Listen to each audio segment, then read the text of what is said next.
Welcome to Oxford 4000 Essential English Words, episode 31. I'm Emma. And I'm Frank. It's great to be back. Emma, you seem to be in high spirits today. Did you finally figure out that ridiculously hard crossword puzzle from yesterday? I did. It took a while, but victory was sweet. It feels like my brain got a complete workout. Speaking of workouts, are you ready to exercise our vocabulary muscles today? I was born ready. So, what's on the menu for today?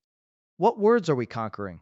All right, let's see. Today's list is covering, suggestion, grow, reserved, envelope, pinch, soul, baby, refresh, and verify. An interesting mix. We've got everything from a tiny baby to the entire human soul, and a pinch of something, which sounds delicious. This should be fun. I'm glad you think so. But before we dive deep into our word by word analysis, let's take a quick moment to remind our wonderful listeners. If you're enjoying the show, please don't forget to save, like, subscribe, and share. And definitely hit that notification bell. It's the best way to make sure you don't miss our next episode. Your support really helps us create more and better content for all of you. Exactly. Now, let's get started. Our first word is covering. A covering is a layer of something that is spread over a surface. In Chinese, we might say 覆盖物. So, like a blanket on a bed? Or the snow covering the ground in winter? Precisely, it's a noun. You can have a covering of dust on old furniture or a thick covering of clouds in the sky. Got it. So a simple sentence would be, the ground had a light covering of morning frost. Perfect. Or, for a different context, he bought a protective covering for his new car. It's all about protection or concealment. That makes sense. It keeps the car safe from rain and dirt. Okay, I'm ready for the next one. Moving on to suggestion. A suggestion is an idea or plan that someone proposes. The core meaning in Chinese is 建议. Ah, a very useful word in daily life. So if my friend asks me where to eat, I can make a suggestion. For example, I have a suggestion. Why don't we try that new Italian restaurant? Exactly, that's a classic use. You can also offer a suggestion or make a suggestion. For instance, her suggestion to start the meeting earlier was a good one. What if someone is hesitant to give their opinion? Could you say, he was shy about offering his suggestion? That's a great example. It shows how it can be used in different social situations. It's a much softer word than command or order. A gentle nudge, not a hard push. I like it. Let's keep going. Our third word is grow. This one is very common and has a few meanings, but the main idea is to increase in size or develop. In Chinese, that's 生长发展. Right, like plants grow in a garden. I love to watch my tomato plants grow in the summer. But it's not just for plants, right? People grow up. Correct. You can say, the children have grown so much over the past year. It also applies to abstract things. For instance, the company continued to grow despite the economic downturn. That means it expanded and became more successful. So you could also say, my respect for him continues to grow. This implies that the feeling is increasing or developing over time. An excellent and more abstract example. See, you're getting the hang of how versatile this word is. Let's move on to our next word, which is reserved. Reward. I think I know this one. It can mean that something is kept specially for a particular person, like a seat. But it can also describe a person's personality, right? Right, you're spot on. The two main meanings are kept for someone or slow to reveal emotion or opinions. The Chinese could be 预定的 for the first sense and 内向的 for the second. So I could say, this table is reserved so we can't sit here.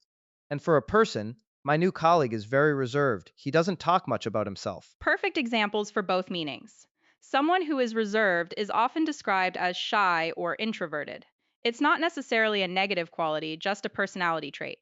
It's good to know the distinction. What's next on our list? Next up is envelope. An envelope is a flat paper container with a sealable flap used to enclose a letter or document. In Chinese, it's simply xin feng. Straightforward enough. She placed the letter in the envelope and sealed it. Is there anything more to it? Not much, it's a very concrete noun. You might hear different types, like a window envelope, which has a plastic window to show the address, or a padded envelope for sending something fragile. I see. So for a sentence, I need to buy some stamps for this envelope before I can mail it. That works perfectly. A very practical and common sentence. Ready to feel a pinch? That's our next word. A pinch, I hope not literally. I know it as a verb, like when you pinch your skin, but also in cooking, right? Yes, both are correct. As a verb, it means to grip something tightly between the finger and thumb. As a noun, it often means a small amount of an ingredient. In Chinese, we can think of it as nie for the action and ituo for the amount.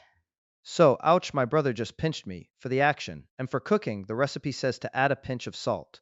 Exactly. The noun form is very common in recipes a pinch of sugar, a pinch of pepper. It's an informal, small measurement.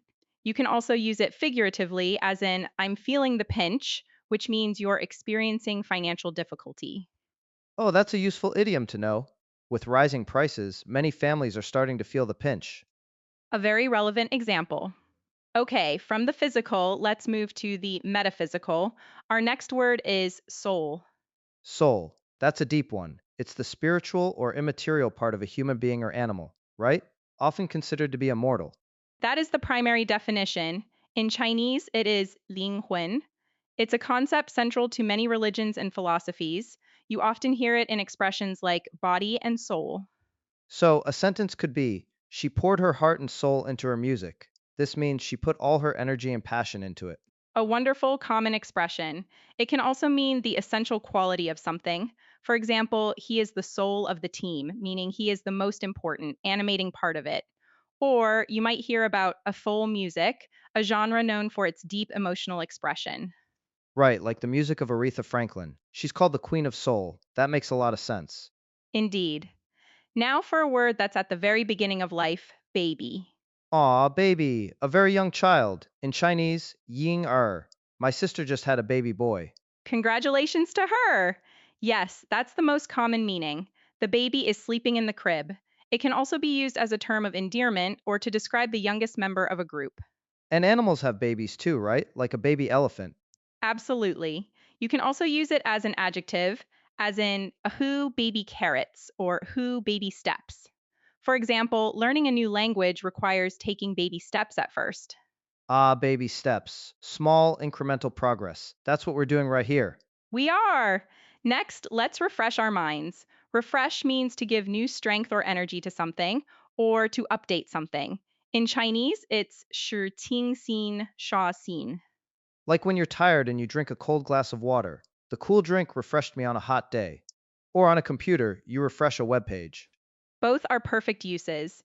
You can refresh your body, refresh your memory, or refresh a web page. For instance, let me refresh my memory of the details before the meeting. So you could say, a short walk is a great way to refresh your mind during a long day of studying. A great suggestion! One last word for today verify. To verify is to make sure or demonstrate that something is true, accurate, or justified. The Chinese equivalent is 证实核对. So it's about checking and confirming. Like you need to verify your email address by clicking the link. Precisely. It's a very important word in many professional contexts. The police are working to verify the witness's story. Or, could you verify the shipping address before I send the package? It sounds a bit more formal than just check. So for instance, before publishing the article, the journalist must verify all her sources. Exactly right. It implies a more rigorous official process of confirmation. And that's all 10 words. Don't forget, listeners, you can save this episode's word list and be sure to subscribe and hit the bell so you get notified for our next set of 10 words. Now that we've gone through them one by one, I'm excited for our next segment. As am I. It's time to put these words into action. We're going to perform a short dialogue using all the vocabulary we've learned today. Today's scene is two friends planning a surprise party for a colleague. All right, I'll be myself, Frank, and you can be yourself, Emma. Let's begin. Okay, Frank, I wanted to verify a few things for Sarah's surprise party. Did you send out the invitations? Almost. I just put the last one in an envelope. My suggestion is that we also create a digital invite, just in case. That's a good idea. I'm a bit reserved about the party's theme, though. Disco Baby seems a little strange for an office party. Haha, come on, she's having a baby and who doesn't love disco? It's the soul of a good party. We just need a little covering of glitter on everything. A little? I saw the bag of glitter you bought. It's huge! I think a pinch of glitter would be more than enough. We don't want the baby to grow up thinking everything sparkles. Fine, fine. We'll be conservative with the glitter. I'm going to get some coffee to refresh my energy for all this planning. Do you want anything? Excellent. We've used all 10 words. I think the dialogue shows how you can naturally weave them into a normal conversation. It really does. The words fit together quite smoothly. Now let's move on to our Chinese to English practice. I'll give you a sentence in Chinese that uses a few of our words, and you at home can try to translate it into English. And don't worry about getting it perfect. The goal is to practice and think on your feet. Exactly. After I say the sentence, I'll count down from 5. Ready? Here is the first challenge sentence. 我保留地接受了他的建议，但我需要先核实一下细节。Think about how to express that feeling of being reserved and the action of needing to verify something. 5, 4, 3, 2, 1. Time's up. Emma, what are some possible translations? Okay, a good direct translation would be I accepted his suggestion with reservations, but I need to verify the details first. You could also say it a bit more naturally, like, I'm a little reserved about his suggestion. I need to verify the details before I fully agree. Both are great ways to say it. Ready for the next one? Let's do it. All right, this one is a bit more poetic. Here it is. 看着一个婴儿成长，你会感觉到那是一种触及灵魂的体验。A lovely sentence. Focus on baby grow and soul. 5, 4, 3, 2, 1. What have we got, Emma? One great option is watching a baby grow is an experience that touches the soul. I like that. Another way could be, you feel it deep in your soul when you watch a baby grow. It emphasizes the feeling a bit more. Both are excellent. Let's do one more. I'm ready. Here is your final challenge. 他从信封里拿出一小撮种子，小心地把它放在土壤覆盖物下面。This one uses some of our more concrete words. Think about envelope pinch and covering. 5, 4, 3, 2, 1. And that's it. What are the answers? A solid translation is he took a pinch of seeds from the envelope and carefully placed it under the soil covering. Perfect. You could also phrase it as, from the envelope he took a pinch of seeds, hiding them beneath the covering on the soil. It adds a slightly more descriptive action. And that's a wrap for our practice segment. You all did wonderfully. Absolutely. Practice is key. And speaking of what's next, Emma, can you give us a little sneak peek of the vocabulary for our next episode? I certainly can. In the next episode, we'll be tackling to, miserable, might, wire, snake, whirl, obstacle, bomb, broad, and global. Ooh, bomb and snake. Sounds dramatic. I can't wait. A big thank you to all our listeners for joining us today. Yes, thank you. Remember to like, subscribe, share, and hit that notification bell. It's the best way to support us and help our podcast grow. We couldn't do it without you. Keep practicing, stay curious, and we'll talk to you next time. Goodbye for now.